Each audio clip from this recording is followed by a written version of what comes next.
Amir Temur Xitoyni fath etganda nima bo'lardi? Ne olurdu? Ochig'ini aytsam, bu Xitoy uchun falokat bo'lardi. Keyin Usmonlar imperiyasi ham o'sha og'ir zarbani olmagan bo'lardi.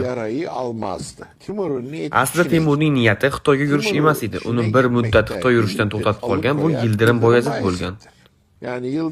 Ya'ni agar Boyazid bir oz aql bilan ish tutib siyosat qilganida, bu odamga qarshi chiqmasdan Temurga bosh egib turganida Temur Anadoluga kelmasdi. Temurning undan istagani juda oddiy narsalar edi. Bularni qilish mumkin edi aslida. Nimani so'ragan edi Temur? Masalan, Qoraqo'yinlik hukmdorlari Boyazidga panoh topgan. Temur esa ularni menga topshir degan, yana Anadolu beyliklarining Germiyon o'g'li yoki boshqalarning yerlarini olibsan. Ularni o'z egalariga qaytar degan. Endi Boyazid bularni qilganda hech narsa bo'lmasdi, chunki oldida turgan xavf nihoyatda katta edi. Ya'ni u beyliklar muhim emas edi. Boyazid ularni keyin baribir yana fath qilgan bo'lardi. Agar u Chandarlini eshitganda edi, Temur ofatni Anadoluga tortmasdi. Chandarli va boshqalar sultonim bu odam hech qachon mag'lub bo'lmagan, uni yenggan hech kim yo'q deb ogohlantirishgan.